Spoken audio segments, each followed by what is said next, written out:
For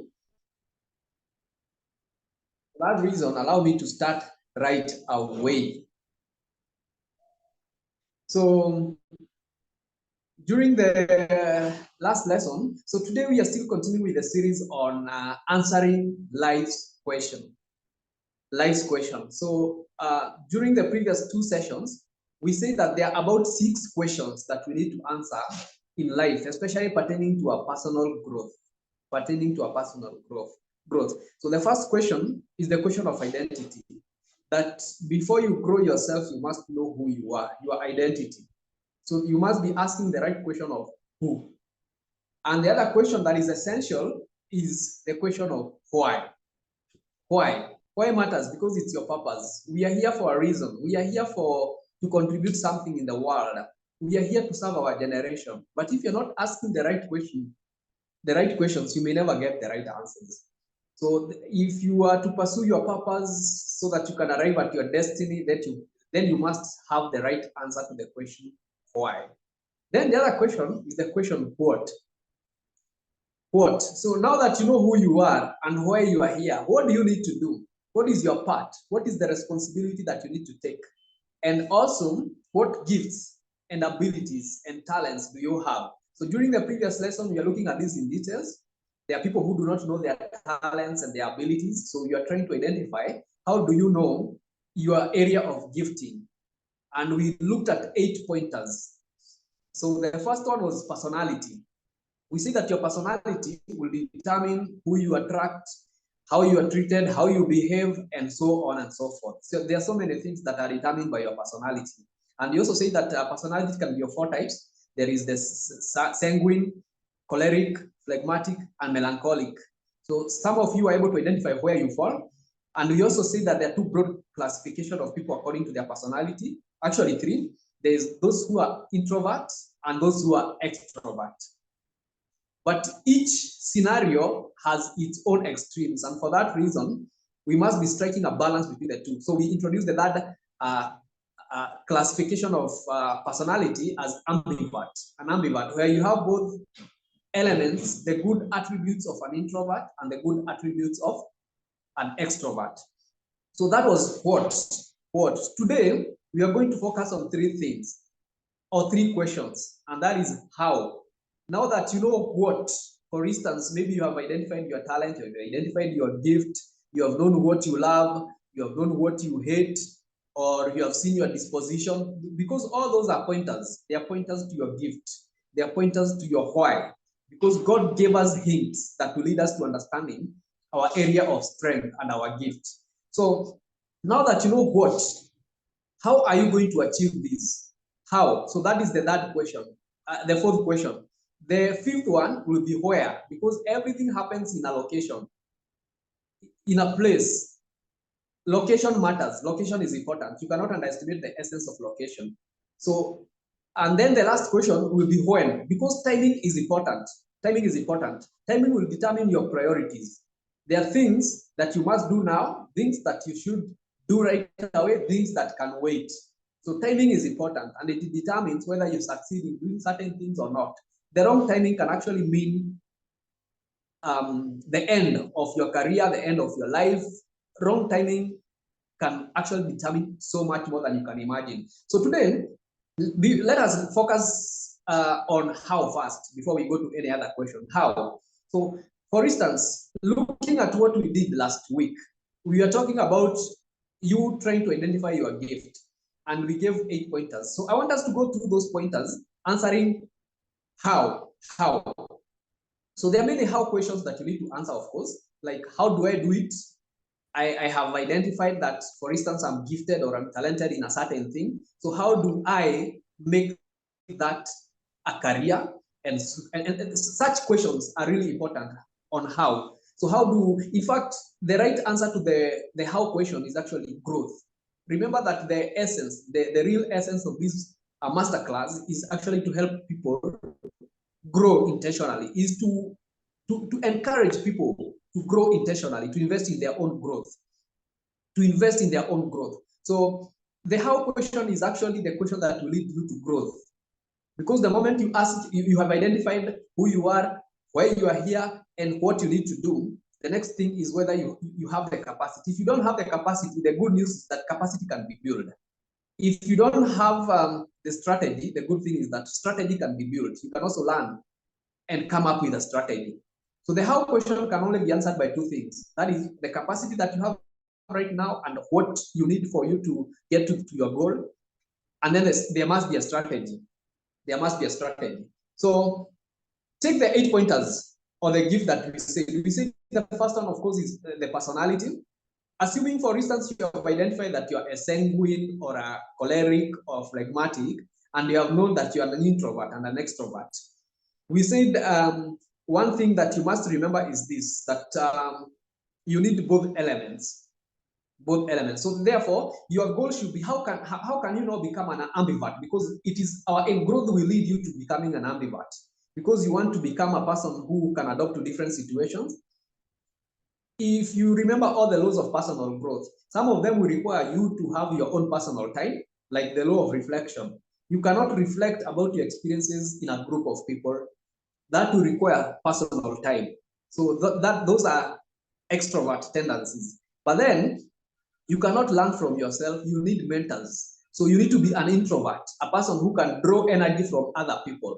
So the moment you understand what, then you must be able to ask yourself, how am I going to now become an ambivert, for instance, so that I can reap from the benefit of both? Now that is growth process. That will require growth process. So the reason why we are studying this, the what question, the moment you ask the what question, then the next thing should be, how am I now going to get to that level where I can share or rather benefit from the information that I know? Remember, light, what you call light is actually understanding. Knowing is so important because it's part of, when we say that you're ignorant, it means you don't have light to certain things. There are things that have not been revealed to you. And the essence of light is so that it can brighten your life. If you have the knowledge, but you're not using it, then it's not relevant. It's like having a candle and then put it under a bucket. It is not going to benefit you in any way. It is the same thing with you knowing your personality, but not knowing how you can overcome the downside of that personality. So the other pointer was talent, for instance. You know that talents do not come fully grown. You have to develop them. No matter how talented you are, there is your responsibility. There is part that you must play. That is necessary. So how are you going to develop that talent? This is where we are. If it is the other pointer on your disposition, like there are things that you do, you feel you're so attracted towards, and you do them so well.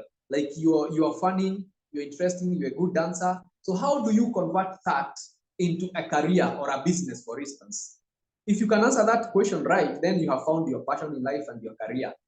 If it is about the things that you hate, because you say that is also a pointer, how are you going to use what you really hate passionate? How are you going to change it? Because the effort that you make towards changing what you hate, the solution that you provide could actually determine your essence or your purpose in life. If it is about the things that you love, how are you going to ensure that you can convert these things into something that is workable, either into a business or a career, pursuing the things that you love? And we actually say that if you actually find your passion in life, you never work any longer, because it will no longer feel like you're working. If you are doing something that you really love, it doesn't feel like work anymore. So there's no retirement. You can even do it when you're 70, 80, and 90. A good example is people like Warren Buffett. He started trading when he was a very young boy, even before he joined college. Today, he's 96 years old, and he's still the CEO of Berkshire Hathaway. If you ask Warren Buffett, by the way, I don't think he will tell you that he works, because for him it's fun, it's living. Trading and investing and buying companies is not work to him. It is actually living. So if you really identify your passion, you stop working and start living. And that has been my pursuit. Even as I do this, I was asking myself, if I become a billionaire today, will I continue to offer these master classes that I'm offering right now and helping people to identify and to come up with insight on how they can grow themselves? And the answer is, if I were a billionaire today, I would still want to inspire people to pursue their growth and become all that they can ever become. So I believe that my passion is actually tied to what I'm doing right now. And that is why I'm so happy even as I do it right now. And if you can answer this question, that if you didn't have to be paid, would you still be doing what you're doing right now? Or if you didn't need the money, like right now, of course, I need the money, but I'm offering this masterclass for free. So that means even if I were a billionaire, when I didn't need any money, I will still continue to do it because I'm not doing it for money. I'm doing it because I believe it is tied to my purpose in life, my existence. I must be able to help those people that I can to understand their potential, to tap into their potential, to exploit all, to unleash everything, every gift that is inside them. That is something that I must do. And for me to be able to do that, then I must grow. And that is why I have to study, I have to invest in myself, and I have to keep doing what I'm doing right now so that I can be a contributor. Sometimes life is not about just making money. It's about your contribution. It's about solving problems. It's about lifting others. Your purpose is not about yourself. It's about others. So all these pointers, you must ask yourself, at the moment to identify what, then you must also learn how are you going to do it. So I have already said, and I want to repeat that the how question initiates the growth process. If you are not asking the how question, then it is very difficult for you to pursue growth. So the other thing is, you see, the last pointer was about the fact that the one way that you can know your gift is actually consulting your maker, because you say that it is a manufacturer of an item who knows how it functions. When you buy a TV, it comes with a manual book. That book tells you how you're going to use your remote, how you're going to use your gadget so that you don't abuse it. The same thing in life. We have a manufacturer. We are like a product created by the master creator, our God. So if we really want to know our gift, the surest way is actually connecting ourselves to God. And, I was trying to understand, there are people who are not very godly, people who probably are doing feats, great feats. You can even give examples of people like Jeff Bezos, Elon Musk, Bill Gates. Is it because they were very prayerful that they were able to identify their gift and their talent? Or is it because you can even use that as an argument that you don't necessarily need God for you to find your purpose? But I want to tell you that is a wrong argument. If you look at the Bible, you'll find that even people who are heathen, if you look at people like Cyrus and Nebuchadnezzar, God's gifted them and gave them so much power to build kingdoms, despite the fact that they did not know him. So everybody, whether they worship God or they know him or not, their destiny is in God. It is God who makes men. It is God who gives grace to all men. The Bible also says that before they did anything, Jacob and Esau, God loved Jacob and hated Esau. That means even before they were born, God had already made a choice of who will become the father of the nation of Israel. So it is God who determines the fate of people. And for that reason, make a point of looking at him. Jeremiah chapter 1 verse 5 says that before I formed you in your mother's womb, I already knew your purpose. I set you apart. This message is not just for Jeremiah. Remember that the things that were written for our lesson. They were written so that we can learn from them. So I believe that message applies to us all. So forgive me if I'm preaching, but I cannot help myself but say the fact. The reality of the fact that your purpose, your real purpose, will only be found in God. The truth of the matter is this, that you can succeed even in the wrong assignment. You can pursue a different purpose than which you are created to do and still be successful. People like Hitler, you see, Adolf Hitler, the German, he started World War. He perpetrated it and was very successful in murdering more than 5 million Jews and bringing the whole world into crisis. But do you want to tell me that God created Hitler so that he can become successful in war? Saddam Hussein, the terrorists, the people who are very vocal, gay communities and perverts, people who have massive influence, I believe they are very successful in their career, but they are not, that is not what they were created to do. They are successful, but in the wrong assignment. So the question is, are you connecting to your source so that you can understand your real assignment? Because it's possible for you to be successful. The fact that you're succeeding does not necessarily mean that you're in the right path. You can succeed, but succeed in the wrong path. Remember, the essence of my entire career is about balanced personal growth. I usually say that you cannot be successful just because you made a lot of money. For instance, if you evaluate the life of one of the richest guys in the world, that is Elon Musk. I love him. I have read the whole of his autobiography. I know that he has divorced twice, and right now sometimes he struggles with relationship with girlfriends. Sometimes he doesn't have enough time to eat because he's so concerned about his businesses. He has suffered through massive stress, wondering how he's going to create solutions. To be honest with you, as much as he has so much money, there's a lot that is missing in his life. For me, you cannot say that you're successful and living your purpose if your life is not succeeding in every dimension. I always believe in having a balance. There's no point in having so many billions that you never use in your life and you're not living a happy life. I believe that it is necessary for us to have that balance in life. Success for me is having good relationship, having good family, having good relationship with even your creator, and succeeding financially, succeeding spiritually, succeeding emotionally. You are in control. The quality of your life, because if you have very bad habit, you're not able to relate well with people, then it means the quality of your life, no matter the amount of money that you have, the quality of your life is pretty poor, and you're actually laughable. There are people who have less money than you, but they're leading a happier life.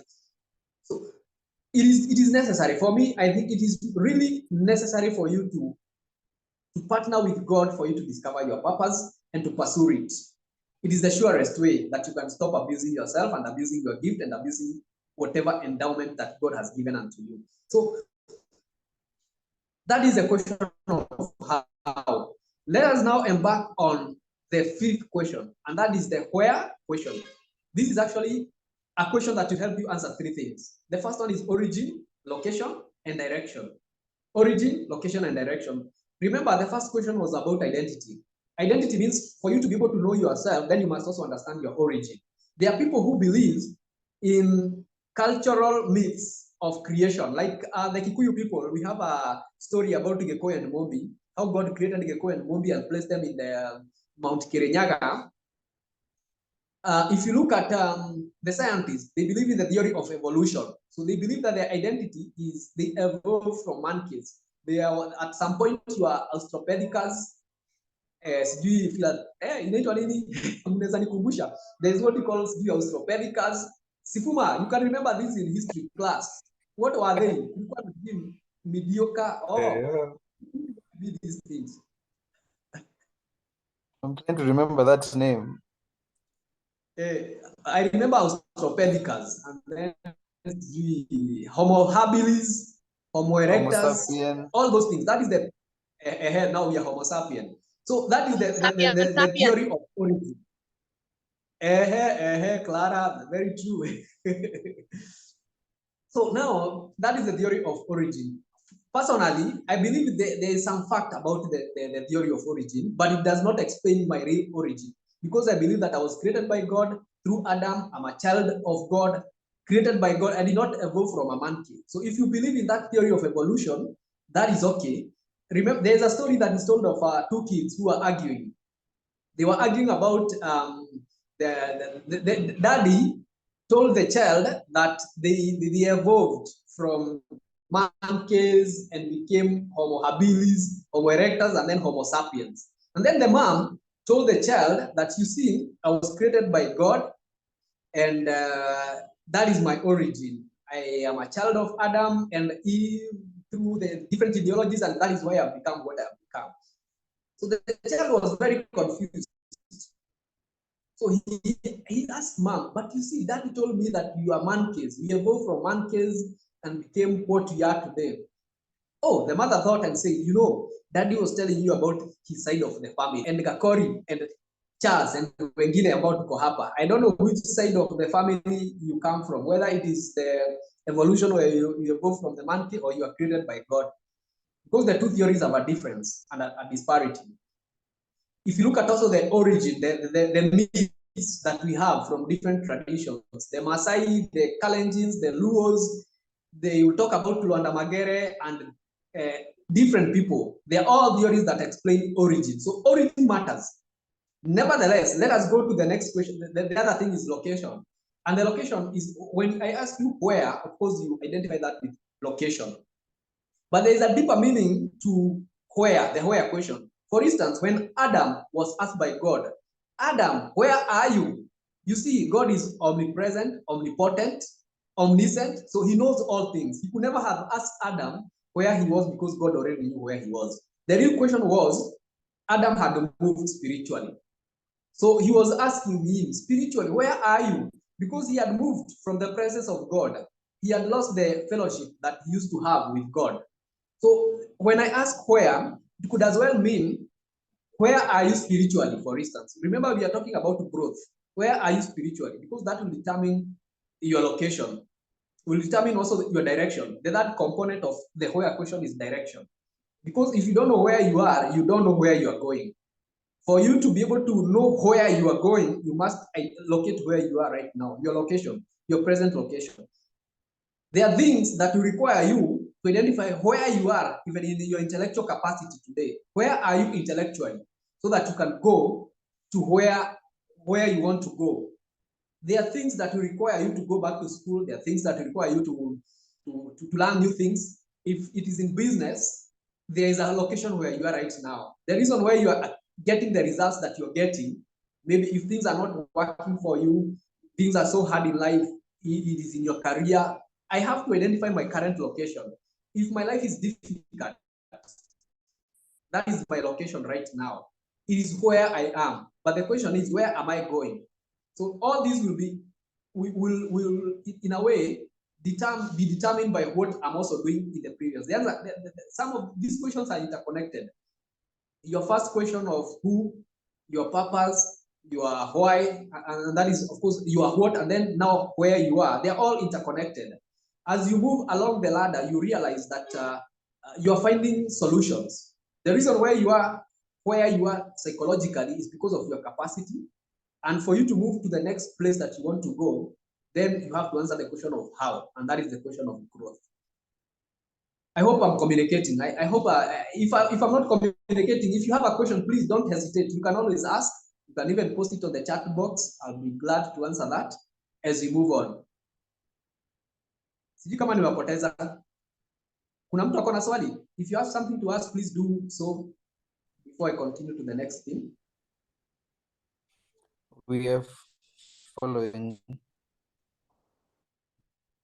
All right. Thank you very much, Kevin. Now, so we are still answering the question of where, and this is the question of origin, location, and direction.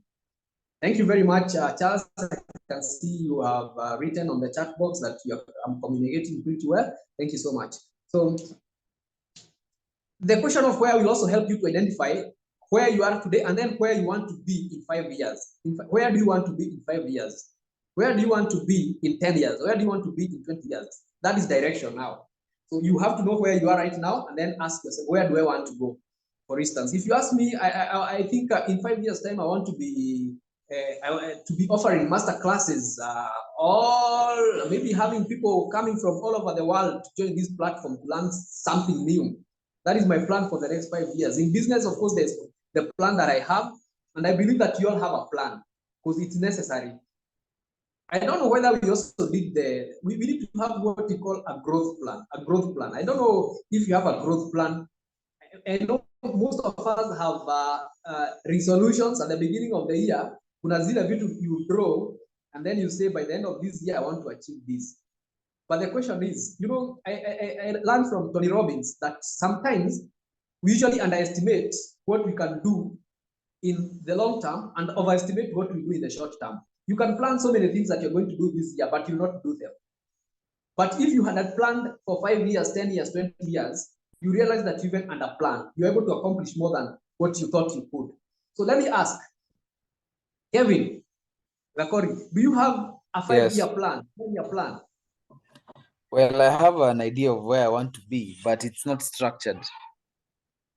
So would you say there is a growth plan? Like you must grow in your capacity for you to be able to get to this level. You must grow in your skills in business. You must grow in your skills in relationships, networks, and so on. Do you have a plan, a structured plan that can answer all these questions? One thing I'm certain about is that I'll definitely need. It requires a growth plan, because that is exactly what capacity building is for me, to achieve that 5, 10, 20-year plan. But again, it is not structured. I know I'll require some skill level, I'll require proper network, and even financial serious capacity beyond what I am at right now. But yeah, basically that's more or less like it. All right, all right. Awesome, awesome. I'm glad to hear that. It's good to recognize where you are. That means where you are is a place where you have dreams, you have aspirations, you know where you want to be, but you don't have the how, because the how is actually the plan, part of the strategy. If I ask one more person who would like to maybe answer, I think we have on the platform, I can see we have Faith, we have Charles, we have Clara. Clara ni kama amejipotea. Sifuma, Charles, before I move on, do you have a growth plan? A plan on how you want to grow? Yes, I can say have short-term plans and long-term plans. And this is what I can say from the assessment of my short-term plans, that I normally don't achieve as planned. Maybe you find that you have achieved like 60% of what you intended to do because of some constraints here or there, or some circumstances that it's beyond me. So from the same trajectory, I can say that even for the long-term plan, for when I mean long-term plan, I mean plans that maybe extend between a period of 5 to 10 years, like that, especially 5 and 10 years, actually. So if I don't achieve 100% of my short-term plans, then that tells me that even for the 5, 10 years long-term plan, it might not be 100%, that I can tell, but I normally run for my past and present so that I can chart the way forward for my future. That is it. All right, thank you very much. So I think what I understand from you is that, of course, you have taken your time and you have realized that sometimes you plan, but you don't achieve the whole of it. And this is the good thing, that never be discouraged because you did not achieve 100% of whatever you intended to achieve. It's okay not to achieve 100%, but the good thing is it is better to have a plan than not to have one. It is better to have a poor plan than not to have a plan at all. And by the way, a 5-year, 10-year, 20-year plan is not something that you just think in your head and then you scribble down a few things in your notebook. This is something that will require you to take even a retreat. 2 days, 3 days, 4 days retreat, and sometimes even a prayerful retreat. Because like I have always insisted, is that it is God who plans your life. Commit your plans to God. That is what the word of God says. Commit your plans to God. Do not rely on your own understanding. So if you have never taken a day or 2 or 3 days to just plan for your next 5, 10, or 20 years, then don't tell me that you really have a long-term plan. I would like to ask, let me repeat to the same people that I have already spoken. Sifuma, have you ever taken a week or 3 days just to plan for your next 5 to 10 or 20 years? Yes or no? Yes. Oh, yes. Yes. Awesome. Maybe your plan could be bankable. Kevin, Gakori, have you ever taken 3 days or a week just to plan, doing nothing else, relaxing, thinking through your plans so that you can implement them in the next 10 or 20 years?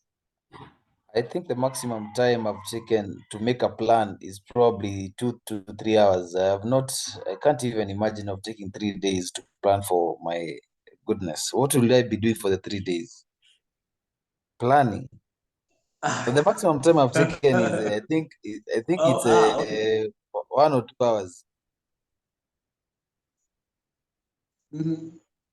Okay, Yeah. okay. Thank you very much. So it's good to be very honest. I love your honesty. But this is the reality of the matter, that if you're planning for 5 years, 10 years, 20 years, of course, a lot of things will come in between that will require you to have a change of plan. But in the first place, you need to have that plan. And real plan does not happen just within a few hours. if you look at big organizations, unless your plan is very small, like you don't have so huge goals. But if your goals are really large, it is something that you have to really even write notes, a lot of notes, and then you assess them and determine whether some of them are workable or not. It's something that requires you to take your time. If, for instance, organizations that are doing a strategic plan, I've participated in designing strategic plan for organizations, and they usually take a whole week, an entire management team of maybe 5, 6, 7 people, or sometimes even larger than that, designing what they want to do in the next 5 years or 10 years. So if your goal is really big and institutional, then you must invest time in it. And it will surprise you what you can really do in 2 or 3 days of total concentration just to plan and to come up with a growth plan. Because you must think through it in all dimensions, in all various dimensions, like family-wise, where do you want to live? How many kids? How are they going to go to school and things like that? You start planning and seeing it right now. Business-wise, career-wise, where you want to live. And yeah, there's so many dimensions of it that you cannot just assume not to, unless maybe you're relying on what you say, the haphazard growth, that things unfold as you move. But you see, the only way that you can predict that you'll be successful is when you invest in intentional growth. I know there are some people who are luckier than others. There are people who will be successful because they were lucky, but not everybody will be lucky. Only a few people will be lucky. So if you don't want to base your success and your victory on luck, then you must be very intentional about it. You have to take your time to plan. It is the law of design. It is one of the laws of personal growth, that growth does not happen unless there is a design, there is a plan. Those people who plan end up growing better than those people who depend on haphazard kind of situations where things happen as you move. When you plan, it's much better. It's better to change your plan than not to have the plan at all. And for the interest of time, let me continue to the next thing. And to explain why, okay, we are talking about the where location. The reason why location matters. There are some things that will not happen from where you are right now. I remember reading the autobiography of Elon Musk. Elon Musk is actually is an African. He was born in South Africa until he was 17. That's when he moved to Canada. And the reason why he moved there is for education purposes. And then he relocated to US. And his parents are still South African to date. So the world's richest man is actually an African. But he could not have done what he has done today if he had stayed in South Africa. The only place that he could develop his talent and his abilities and his interest in rocket and sky exploration was in America. That is where they had resources, they had people, the technologies. That is where he could get the resources for him to be able to really tap into his potential and accomplish his destiny. Many years ago, God called Abraham and told him, for me to be able to become your God, you have to move from your people, leave everything you know and everyone you know, and go to a place that I'll show you, because location matters. Remember what we were looking at when we said that growth only happens in certain environment. Sometimes you'll have to change your physical location or mental location or both.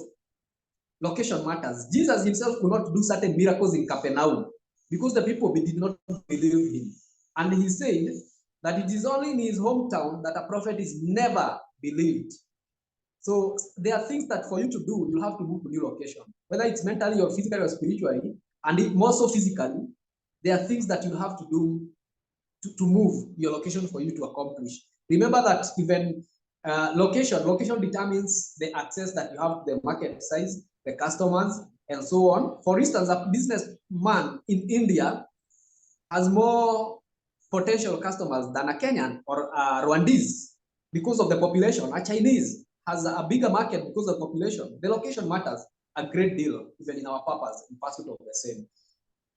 So, and because of the interest of time, let me just stop there and go to the last question.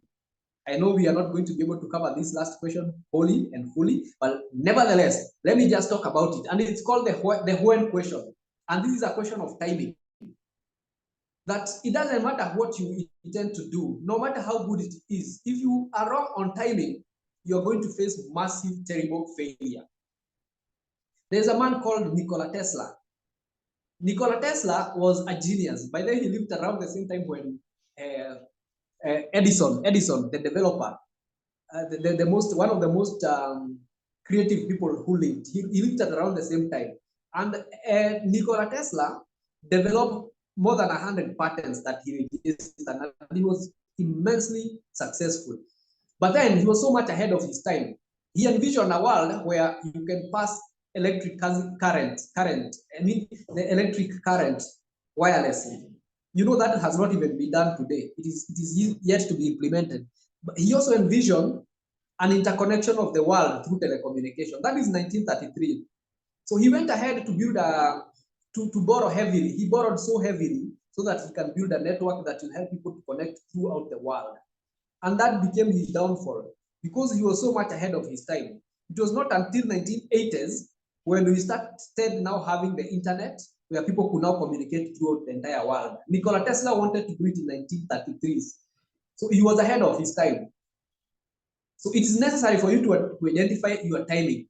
Whether you know the right timing determines whether you have the right resources. You see, a company like Amazon, that is one of the largest e-commerce companies in the world, could not have been developed or happened before the internet. So it had to come after the internet platform was already in existence. Timing matters. And in terms of timing, we have two types of timing. There's what we call the chronos and the kairos. The chronos is the chronological time. When you take your watch and say you want to be here for an hour, 40 minutes, 45 minutes, 1 day, 1 week, 1 year, that is chronos. But then there is what you call the kairos. Kairos is what you call the God's time, the opportune time, the time to do the thing that you want to do. Like for instance, planting. There is a season for planting, that is kairos. There is a season for harvesting, that is kairos. We call it God's time. So there is God's time and then there is the chronological time. And that is why you should never be so pressured that you're not doing certain things at around now, because it doesn't matter how old or young you are, maybe your timing is different.